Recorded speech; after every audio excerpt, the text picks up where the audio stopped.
não sei se vocês sabem, mas o secretário de Tesouro do governo Roosevelt, uma figura importante chamada Henry Morgenthau,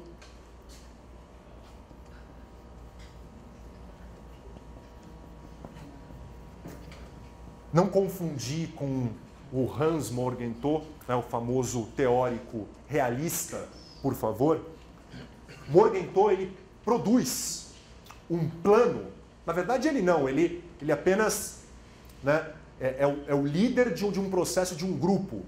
Um plano que vai ser conhecido como Plano Morgenthau, que visava transformar a Alemanha num estado eminentemente agrícola. Desindustrializar completamente a Alemanha. Usa-se o termo pastoralizar a Alemanha. Ou seja, acabar com a Alemanha do ponto de vista industrial, desindustrializá-la por completo. E esse plano chega a ganhar apoio no governo Roosevelt no final de 44. Então, no início, as perspectivas são muito semelhantes. Desnazificar, desindustrializar, tirar o status de grande potência da Alemanha militar e industrial e fazer a Alemanha pagar reparações, pesadas reparações. E dessa vez pagar em espécie, ou seja, em produtos, para não ter o que aconteceu lá no final da Primeira Guerra, no pós-Primeira Guerra, de a Alemanha desvalorizar o marco e usar a desvalorização como uma forma de tentar diminuir ou mesmo evitar as reparações. Esta perspectiva norte-americana, que parece com a perspectiva soviética, apresenta a primeira mudança importante em Potsdam. Em Potsdam, essa perspectiva começa a mudar. Dentro dessa proposta que nós colocamos anteriormente, de um grupo mais de cooperação no governo Truman, perdendo espaço gradativamente para um grupo mais linha dura, que vê, portanto, com maus olhos a ideia de terminar ou acabar totalmente com a Alemanha como grande potência. Quer manter um pouco a Alemanha como um contrapeso no cenário europeu. E Potsdam já demonstra isso. Qual que é a primeira mudança que aparece aqui?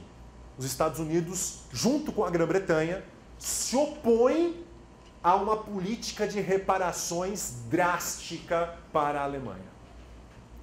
A União Soviética queria estabelecer um valor total para as reparações em Potsdam, de 20 bilhões de dólares, e a União Soviética não consegue esse valor total, para ficar com metade desse valor.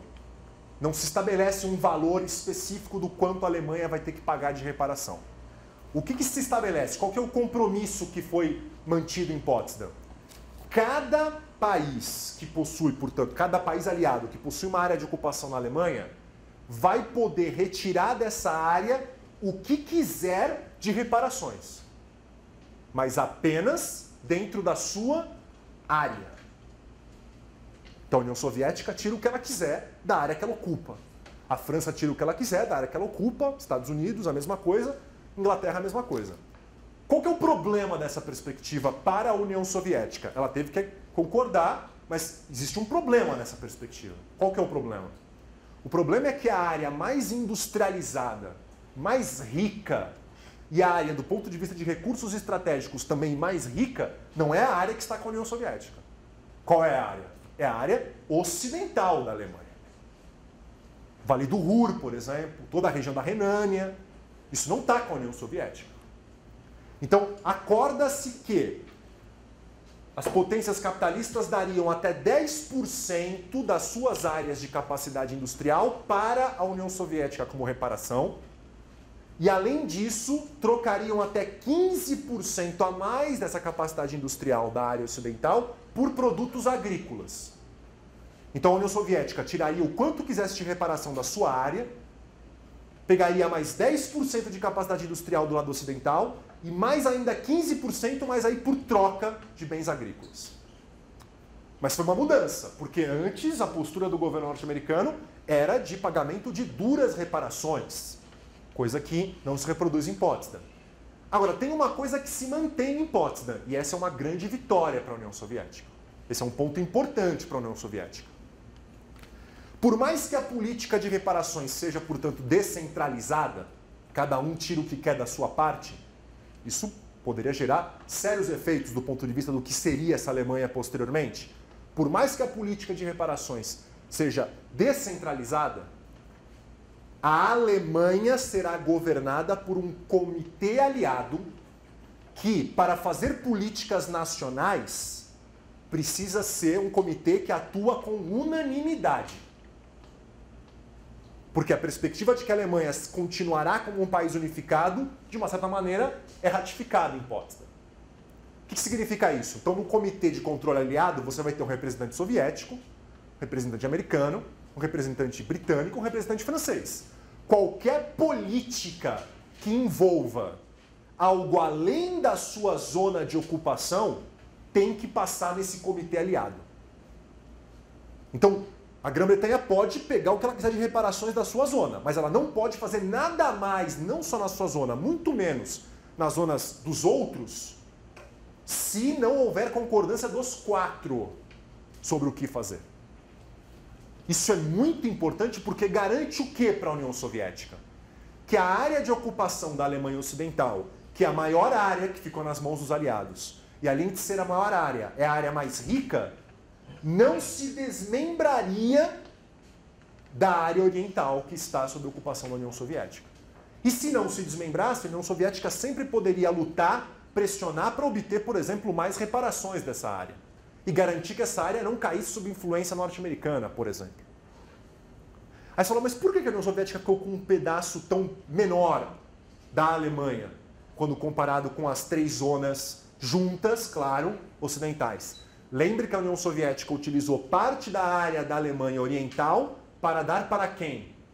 Para a Polônia, como nós vimos no mapa. Com a área da Polônia, aí sim a área que sobra para a União Soviética da Alemanha, e que vai ser a futura República Democrática Alemã, é uma área bem menor e uma área, do ponto de vista de recursos naturais e de industrialização, muito inferior ao lado ocidental. Então, em Potsdam é a primeira mudança. Não vai mais pagar reparações duras, mas a Alemanha tem que ser governada como um Estado unificado. E o que for ser feito para o país inteiro tem que passar no comitê aliado pelos 4, de maneira unânime. A grande virada, e essa é a grande mudança, a grande virada é quando o governo Truman, o secretário de Estado, Marshall, num discurso de abertura em Harvard, anuncia um plano de ajuda econômica para a Europa. Um plano de ajuda econômica para a Europa, sem discriminar, por exemplo, áreas que estavam sob influência da União Soviética com áreas que estavam sem a influência da União Soviética, para a Europa, inclusive para a União Soviética, um plano que contribuiria para a reconstrução e para a recuperação econômica da União Soviética. Só que, no próprio discurso, na própria proposta, sabia-se que dificilmente a União Soviética e os seus satélites participariam. Por quê? Porque os Estados Unidos colocaram algumas condicionalidades importantíssimas. 2 essenciais. Primeiro, esse plano é um plano de ajuda econômica que tem que ser feito de modo coordenado. Tem que existir uma agência que coordene a distribuição e que coordene os planos nacionais do que é preciso, do que não é preciso em cada área. Esse era um primeiro ponto complicado. A União Soviética via qualquer órgão de coordenação de ajuda econômica como uma tentativa dos Estados Unidos de ganhar hegemonia sobre a Europa. Esse órgão não seria um órgão europeu, seria apenas uma representação norte-americana dentro da Europa e com uma tendência de crescimento de influência política. Essa é uma primeira condição. E a segunda condição importantíssima era compartilhamento de informações econômicas estratégicas de cada um dos países que entrariam no Plano Marshall. Fora a condição de compra de produtos americanos, exportações casadas, compras de produtos norte-americanos. Então, logo na primeira reunião para discutir como o Plano Marshall seria estruturado, a União Soviética sai da reunião, Molotov abandona a reunião e obriga todos os satélites também, inclusive a Tchecoslováquia, que acena interesse em participar e que nesse momento ainda tem um governo democrático, um parlamento em funcionamento. Logo acontecerá um golpe na Tchecoslováquia que acaba com a possibilidade de Praga participar de fato do Plano Marshall. Só que o problema é, tudo bem, os satélites soviéticos não irão participar. A União Soviética não permitirá também que ela participe, compartilhe informações econômicas estratégicas, etc., com os Estados Unidos. E muito menos cria uma dependência do ponto de vista de um órgão de coordenação geral, de um órgão de cooperação econômica europeia, que na visão soviética representaria os Estados Unidos. Mas a pergunta central que a gente tem que fazer é, e a Alemanha, pessoal? E a Alemanha? Qual que é a posição norte-americana sobre o que fazer com a Alemanha? A União Soviética não quer participar? Os países da Europa Oriental não querem participar? Sem problema. As 3 zonas dos países capitalistas, a chamada trizona, já unificada, francesa, britânica, norte-americana, na Alemanha Ocidental, vai participar. Mas espera um pouquinho. Se a trizona vai participar, o representante soviético no Comitê Aliado apoiou isso, compartilhou isso, ratificou isso? Vocês acham que ele ratificou a participação da trizona no Plano Marshall? Realização de uma reforma monetária na trizona, uma nova moeda, vínculos com investimentos americanos, comércio americano? Será que isso foi aprovado pelo Comitê Interaliado com os 4 representantes? Não. O representante soviético sai do Conselho, porque não, evidentemente não chancela, não ratifica isso. A pergunta é, isso impede a Alemanha de entrar no Plano Marshall? A Alemanha Ocidental? Não. E esse é o grande ponto. Porque a entrada da Alemanha, já não é ainda a Alemanha Ocidental, mas logo vai ser. Porque não só ela entra no Plano Marshall, como também começam preparativos para a eleição de uma Assembleia Constituinte na trizona. Como é que Moscou lê isso? Como um início de uma interação econômica entre Estados Unidos e Alemanha Ocidental, para posteriormente reconstruir a Alemanha, recuperá-la como potência industrial, e recuperá-la como potência industrial ligada a quem? Aos Estados Unidos.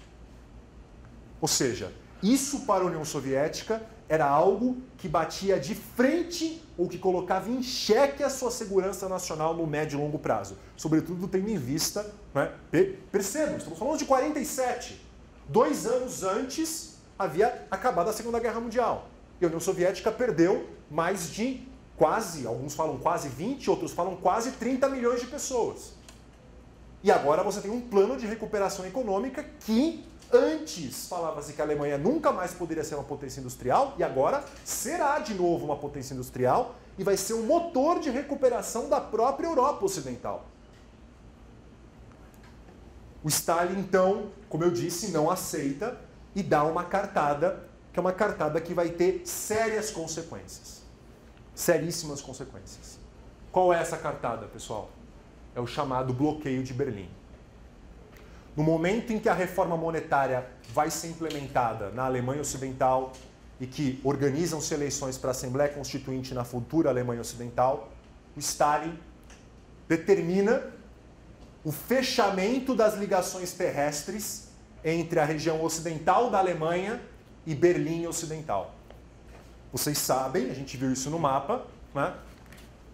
Aqui a Alemanha, aqui a região oriental, fiz muito maior, na verdade, do que originalmente deveria. Berlim está aqui, portanto, existe uma ligação terrestre que é o que garante o abastecimento para a população de Berlim Ocidental.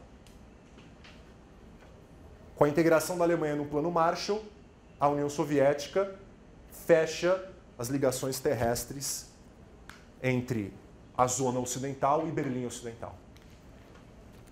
Qual era o objetivo stalinista ao fazer isso? Há um objetivo que a literatura coloca como objetivo máximo, que seria o melhor dos mundos, e o objetivo mínimo, que era o que era esperado. Qual que era o objetivo máximo? Um ato agressivo desse. O objetivo máximo era fazer com que os Estados Unidos recuassem na proposta de integrar a Alemanha ao Plano Marshall. Acabassem com a proposta de reforma monetária, acabassem com a proposta de criar uma Assembleia Constituinte para o lado ocidental. Esse seria o objetivo máximo soviético. O objetivo mínimo, se nem isso for atingido, mas pelo menos uma coisa. O quê? Expulsar os ocidentais de Berlim. Garantir que Berlim se transforme em uma área 100% de hegemonia soviética e da futura República Democrática da Alemanha. pelo menos, expulsar os ocidentais de Berlim. Qual que é a resposta dos Estados Unidos ao fechamento das rotas terrestres entre a região ocidental da Alemanha e Berlim Ocidental? Ponte aérea. Pontes aéreas diárias para garantir abastecimento e, sobretudo, carvão. Porque esses caras aqui de Berlim Ocidental vão ter que passar um inverno rigorosíssimo, de 48 para 49, sem ter ligação terrestre com a região ocidental da Alemanha. O bloqueio dura quase um ano. Junho de 48 a maio de 49. Quando fica claro que os Estados Unidos não cederiam, o Stalin tenta uma negociação, o governo Truman não aceita negociar, mantém a ponte aérea e em maio de 49 a União Soviética decide acabar com o bloqueio e permitir o retorno de ligação terrestre. Mas é interessante quando isso ocorre. Ocorre em maio, não à toa. Esse ato aqui soviético, esse ato que para os Estados Unidos é a comprovação da atitude de agressão, uma atitude bélica soviética que supostamente teria iniciado a Guerra Fria, é o argumento que faltava e que já vinha crescendo na Europa Ocidental de que o plano Marshall só não basta. Era preciso que os Estados Unidos, e isso aqui seria a prova máxima, era preciso que os Estados Unidos garantissem o que também para a Europa Ocidental? Segurança. Uma aliança militar inédita entre os Estados Unidos e os países do outro lado do Atlântico. O Congresso norte-americano teria que abrir mão da sua prerrogativa de decidir sobre guerra e paz, porque se algum membro da Europa Ocidental que se integra a essa aliança fosse atacado pela União Soviética ou por algum membro satélite da União Soviética, os Estados Unidos teriam que entrar em guerra em apoio a esses que foram atacados. A OTAN é assinada em abril de 49. E ela é aprovada pelo Congresso norte-americano 2 meses depois. Ou seja, Stalin recua no bloqueio em parte porque percebeu a gravidade da situação, sobretudo pela construção da OTAN. E a OTAN vai significar o congelamento geopolítico da Europa. Porque qualquer um dos lados, e ainda mais com o Pacto de Varsóvia formando-se, qualquer um dos lados realizando uma mudança territorial ou um ato agressivo contra o outro, isso geraria uma generalização do conflito entre as duas superpotências.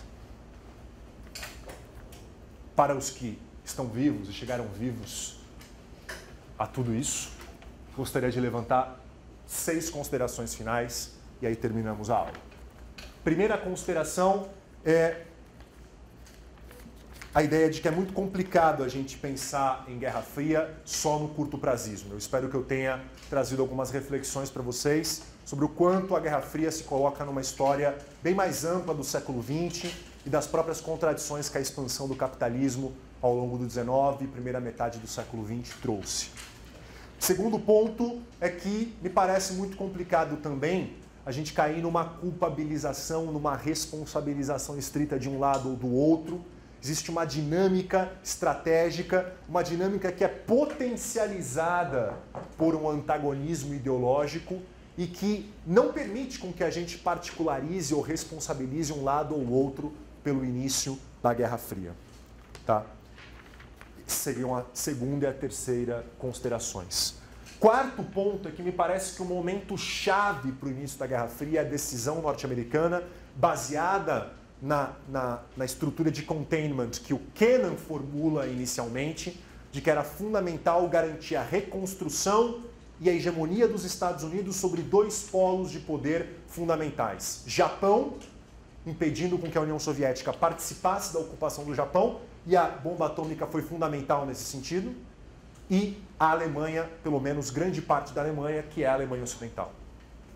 Essas decisões foram essenciais para a gente entender as atitudes agressivas, em particular o bloqueio de Berlim que a União Soviética faz como resposta à integração da Alemanha ao Plano Marshall.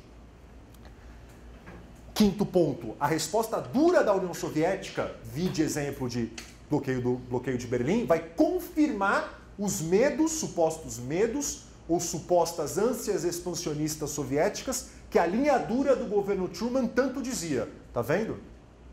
Tá vendo? Observe. Olha como eles atuam.